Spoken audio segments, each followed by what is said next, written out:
Nesse vídeo, eu quero trazer para vocês 5 dicas de como ler o Evangelho segundo São Mateus.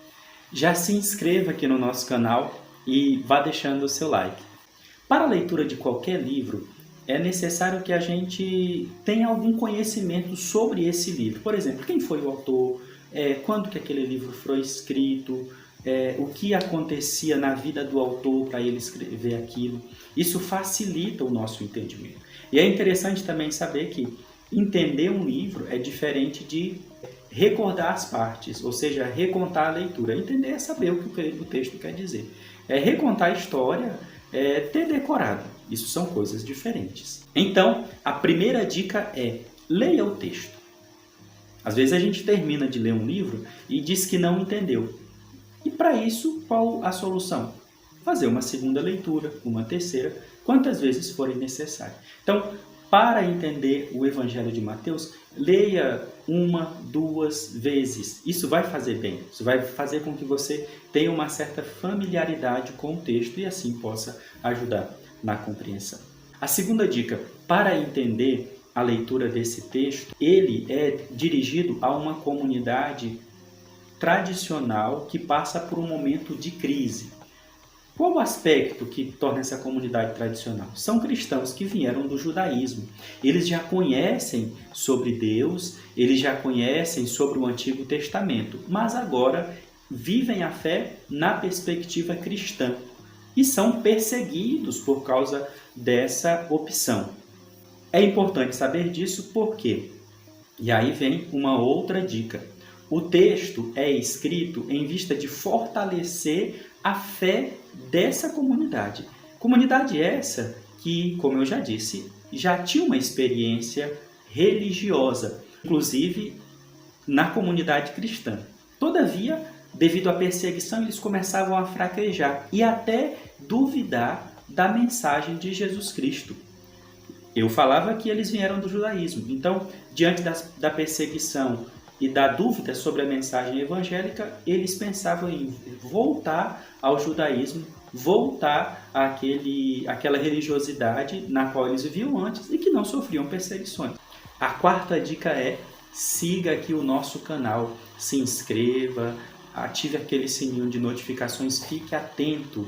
Tem uma série de vídeos aqui que vão falar sobre o Evangelho de Mateus e vão ajudar você a aprofundar o seu estudo. Se você está vendo esse vídeo em outubro de 2022, nas próximas semanas vai sair uma série de vídeos fazendo essas explicações. Se você está vendo depois de outubro de 2022, já tem aqui uma playlist com esses vídeos que pode ajudar você a aprofundar o seu estudo. Por isso, se inscreva, nos acompanhe e você vai poder sim crescer muito na leitura desse livro e de toda a palavra de Deus aqui conosco. A quinta dica para uma boa leitura desse evangelho é ver que ele faz uma conexão com uma série de personagens do Antigo Testamento. Recordando, antes eu já comentei que a comunidade que lê esse texto, ou seja, aqueles a quem Jesus quer falar por meio do Evangelho de Mateus, são pessoas que já viveram uma experiência religiosa dentro do judaísmo, ou seja, eles conhecem o Antigo Testamento.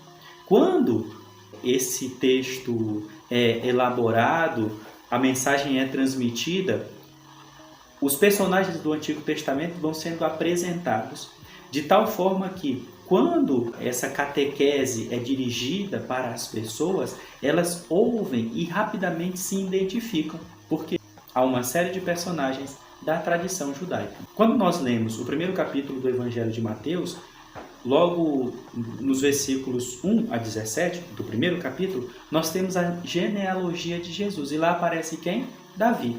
Jesus é da descendência de Davi. Esse é o primeiro ponto de identificação de Jesus com a antiga tradição, com os grandes personagens da tradição judaica.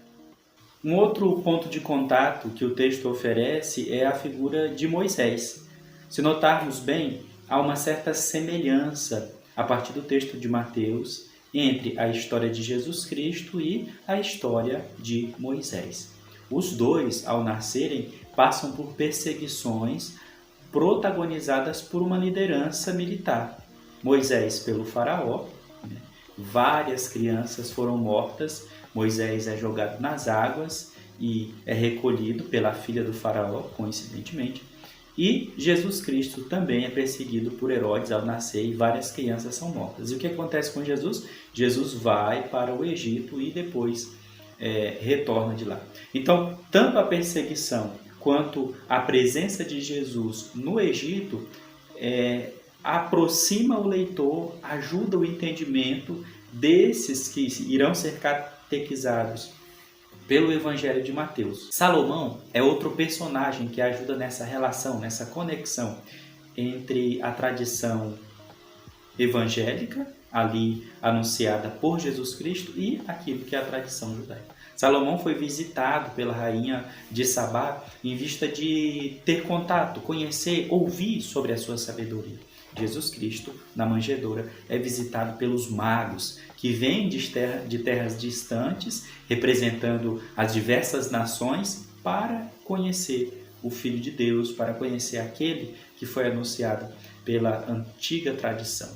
Um outro personagem também é Jonas. Isso porque, assim como Jonas, que passou 3 dias no ventre daquele monstro marinho, Jesus Cristo também passou por 3 dias no sepulcro. Isso gera uma grande conexão e faz com que quem está ouvindo o Evangelho, quem está recebendo aquela catequese, possa fazer essa correlação entre esses dois personagens. E o outro personagem é o servo sofredor, narrado no livro de Isaías, o terceiro Isaías. Depois a gente pode até comentar essa divisão do livro de Isaías, porque afinal de contas nós temos no texto bíblico apenas um livro.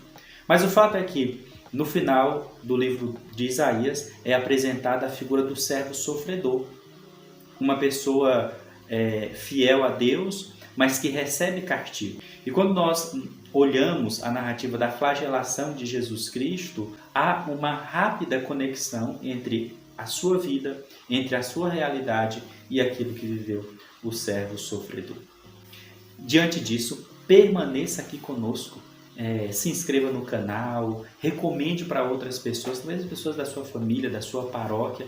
Nós iremos agora aqui iniciar uma bela trajetória aprofundando a reflexão sobre o Evangelho de Mateus. Nós vamos agora tratar cada detalhe, cada parte.